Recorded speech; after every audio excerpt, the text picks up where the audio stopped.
सम्पूर्ण साथीहरूमा नमस्कार। धेरै समयको अन्तरालपछि फेरि आज अर्को नयाँ भिडियो नयाँ भिडियो लिएर आएको छु जसमा चाहिँ नेपाल प्रहरीको प्रहरी निरीक्षक र प्रहरी सहायक निरीक्षकको विज्ञापन सम्बन्धी रहेको छ र हाम्रो नेपाल प्रहरीको निरीक्षक र प्रहरी सहायक निरीक्षकको प्रथम पटक प्रकाशित मिति चाहिँ तपाईँको 2082 आध महिना 26 गते चाहिँ नयाँ भेकेन्सी खुलेको छ। अ, जसमा चाहिँ हामी चाहिँ अनलाइनबाट चाहिँ यसको फर्म भर्न सकिनेछ र विज्ञापन नम्बर चाहिँ यहाँ दिएको छ र प्रहरी निरीक्षकको चाहिँ हाम्रो जम्मा जम्मी चाहिँ 21वटा सङ्ख्यामा खुलेको छ भने प्रहरी सहायक निरीक्षक असैको चाहिँ 438वटा चाहिँ खुलेको छ र प्रहरी निरीक्षकको खुल्लातर्फ चाहिँ 12वटा अमर असक्ततिर छैन, महिलामा 2जना, आजमा 3जना, मधेसीमा 3जना, दलित 1जना गरेर चाहिँ जम्मा 21जना सङ्ख्यामा चाहिँ प्रहरी निरीक्षक इन्सपेक्टरको चाहिँ भेकेन्सी खुलेको छ भने प्रहरी सहायक निरीक्षकतर्फ चाहिँ असैतर्फ चाहिँ तपाईँको 236वटा खुल्ला र अमर असक्त परिवारमा चाहिँ 8जना, महिलातर्फ चाहिँ तपाईँको 38जना, आदिवासी जनजातिमा 62, मधेसीमा 55, दलितमा 29, पछाडिको क्षेत्रमा 10जना गरेर जम्मा चाहिँ प्रहरी सहायक निरीक्षकमा 43वटा चाहिँ भेकेन्सी खुलेको छ।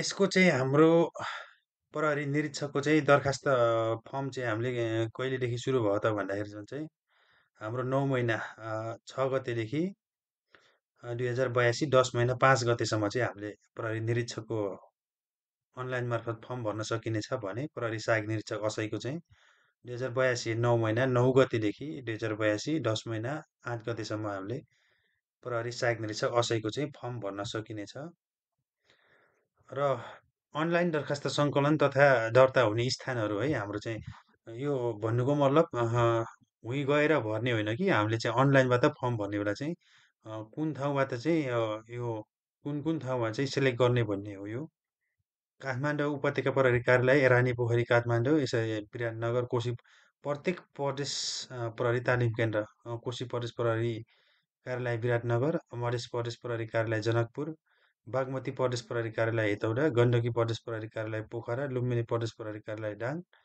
कर्णाली प्रदेश प्रहरी कार्यालय सुर्खेत सुदूरपश्चिम प्रदेश प्रहरी कार्यालय धनगढी यो चाहिँ प्रहरी निरीक्षकको इन्सपेक्टरको रहेको छ भने चाहिँ प्रहरी सहायक निरीक्षकको चाहिँ कोशी प्रदेश प्रहरी तालिम केन्द्र विराटनगर मधेस प्रदेश प्रहरी तालिम केन्द्र राजविराज सप्तरी बागमती प्रदेशको दुधौली गण्डकी प्रदेशको पोखरा लुम्बिनी प्रदेशको बुटवल कर्णाली प्रदेशको चाहिँ नेपालगञ्ज सुदूरपश्चिमको डिपायल र काठमाडौँको चाहिँ तपाईँको महाराजगञ्ज है शिक्षालय यो रहेको छ हाम्रो चाहिँ अनलाइन दरखास्त दर्ता हुने स्थानहरू है। त्यसै गरी दरखास्त दस्तुरको कुरा चाहिँ यहाँ चाहिँ प्रहरी निरीक्षकको तर्फ चाहिँ हाम्रो 1200 रहेको छ भने प्रत्येक समूहको हकमा चाहिँ 20%का दरले भन्नुको मतलब चाहिँ 240 यो रहेको छ। त्यस्तै प्रहरी सहायक निरीक्षकतर्फ चाहिँ तपाईँको 500 रहेको छ र उसको चाहिँ 20% भनेको 100 रुपिस चाहिँ अन्य समूहको तर्फबाट भर्दा चाहिँ त्यति लाग्नेछ। सरस्वती चाहिँ हाम्रो प्रहरी निरीक्षकको चाहिँ उमेर हत्तै यहाँ भइहाल्यो 20 वर्ष खुल्लातर्फ चाहिँ 20 वर्ष पुरा भई 25 वर्ष ननागेको र यदि तपाईँहरू चाहिँ राजपत्र अनङ्कित तर्फ चाहिँ कुनै पनि सेवामा प्रवेश गरिसक्नुभएको छ प्रहरी जवान असै होइन बाट प्रवेश गर्नुभएको छ भने चाहिँ तपाईँको 35 वर्ष ननागेको भनेको छ। त्यसै गरी अर्को प्राविधिक कर्मचारीको हकमा चाहिँ तपाईँको प्राविधिक कर्मचारीको हकमा के भनेको छ भने चाहिँ तपाईँको प्राविधिक प्रहरी पदमा चाहिँ तपाईँ जुनसुकै पनि पदमा चाहिँ तपाईँ नियुक्ति हुँदा चाहिँ 24 वर्ष ननागेको है 24 वर्ष जनपद प्रहरी समूह तर्फको प्रहरी सहायक निरीक्षक पदको उम्मेदवारको लागि तोकेको उमेर हद भनेको छ त्यो भनेको चाहिँ 24 वर्ष हो।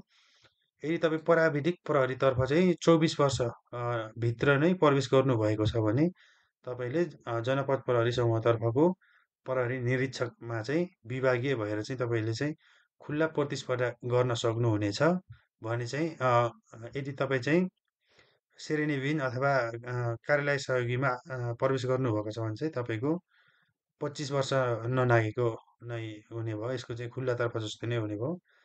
र प्रहरी सहायक निरीक्षकको हकमा चाहिँ 18 वर्ष पुरा भई 24 वर्ष ननागेको र प्रहरी तपाईँ चाहिँ जवानमा आउनुभएको छ भने चाहिँ 35 वर्ष ननागेको यो भइहाल्यो।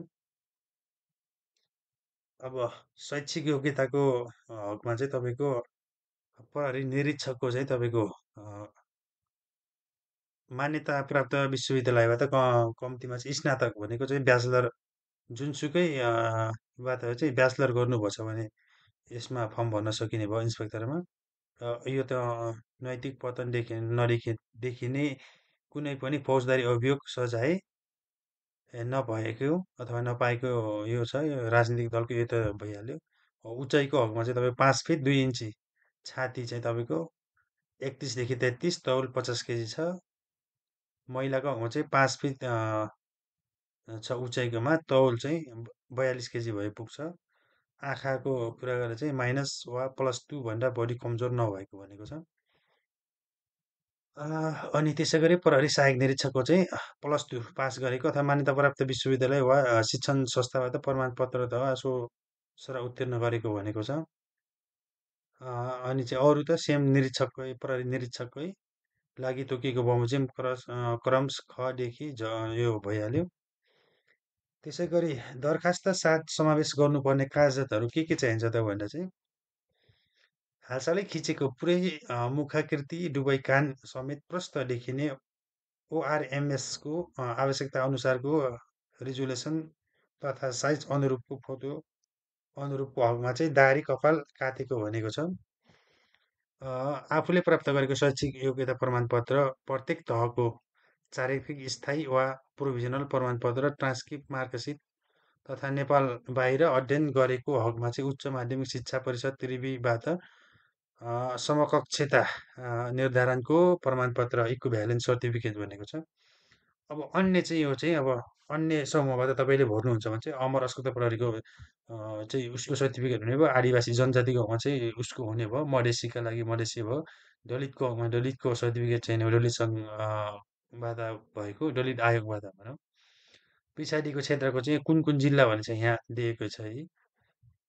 त्यसै गरी दरखास्त दिने उम्मेदवारले विज्ञापनमा तोकिए बमोजिमको आवश्यकता कागजातहरू सक्कलै प्रति स्क्यान गरी ओआरएमएस भनेको चाहिँ यो हामीले फर्म भर्ने बेलाको त्यो सफ्टवेयर हो। प्रणालीमा तोकिए अनुसारको पिडिएफ फर्मेटमा अपलोड गर्नुपर्नेछ। साथै उम्मेदवारले आफ्नो फोटो दरखास्त औंठा छाप दायाँ बायाँ र नागरिकता प्रमाणपत्रको अगाडि पछाडिको भाग जेपिजी फर्मेटमा अपलोड गर्नुपर्नेछ।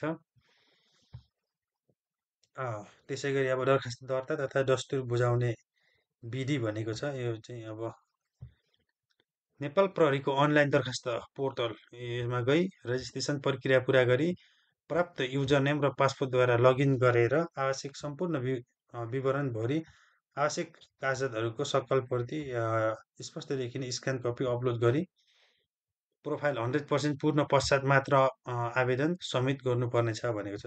यो चाहिँ अनलाइन दरखास्त फारम सब्मिट गरेपछि प्राप्त हुने एप्लिकेसन आइडी अनुरूप बुझाउनुपर्ने दरखास्त दस्तुर अनलाइन प्रणालीबाट महालेखाको पोर्टलमा गई कनेक्ट आइपिएस ई सेवा खल्ती वा आइएमई मार्फत बुझाउनु पर्न सकिनेछ। अफलाइन प्रणालीबाट भुक्तानी गर्दा कारोबार सङ्केत इबिपी कोड सहितको भौचर डाउनलोड गरी दरखास्त सङ्कलन केन्द्रहरू अनुरूपको राजस्व खाता तोकिएको खाता भएको सम्बन्धित ब्याङ्कमा गई दाखिला गर्न सकिनेछ। परीक्षा विधि त अब यो परीक्षा विधि भइहाल्यो। अब यो त सबैलाई थाहा छँदैछ। सुरुको चाहिँ प्रारम्भिक स्वास्थ्य परीक्षण शारीरिक तन्दुरुस्ती परीक्षा हुने भयो। विस्तृत स्वास्थ्य परीक्षा यो चाहिँ यो भइहाल्यो। यो सिलेबस सबैले हेर्नुभएको छ। परीक्षा सञ्चालन हुने स्थान भनेको चाहिँ अब इन्सपेक्टरको चाहिँ सबै सबै तपाईँको चाहिँ काठमाडौँमै हुनेछ। काठमाडौँको चाहिँ राष्ट्रिय प्रहरी प्रशिक्षण प्रतिष्ठान महाराजगञ्जमा सरी विस्तृत स्वास्थ्य परीक्षण अनि चाहिँ विस्तृत स्वास्थ्य परीक्षण चाहिँ हाम्रो नेपाल पुलिस हस्पिटल महाराजगञ्जमा हुनेछ भने चाहिँ अन्य बेरिङदेखि फिजिकल चाहिँ हाम्रो राष्ट्रिय प्रहरी प्रशिक्षण प्रतिष्ठान महाराजगञ्जमा हुनेछ र प्रहरी सहायक निरीक्षकको हकमा चाहिँ प्रदेश प्रहरी तालिम केन्द्रहरू तथा काठमाडौँ उपत्यकाको शिक्षालयमा यसको सञ्चालन हुनेछ यसको फिजिकलहरू। सम्पर्क मिति भनेको तन्दुरुस्तीको सम्बन्धी सूचना चाहिँ मिति 2082 10 महिना 21 गते नेपाल प्रहरीको वेबसाइटबाट चाहिँ प्रकाशन हुनेछ। यो त भइहाल्यो र यति भन्दै आजको लागि मेरो यो नेपाल प्रहरीको प्रहरी निरीक्षक इन्सपेक्टर र प्रहरी सहायक निरीक्षक असैको विज्ञापन सम्बन्धी तपाईँहरूलाई जानकारी गराएँ। हुन त तपाईँहरूलाई सबै कुरा हेरिसक्नु भएको छ, त्यही पनि मैले चाहिँ छोटो इन्फर्मेसन चाहिँ मेरो यस लोकसेवा युट्युब च्यानलबाट चाहिँ यो कुरा यो सूचना प्रकाशन गरेको छु। धन्यवाद, नमस्कार।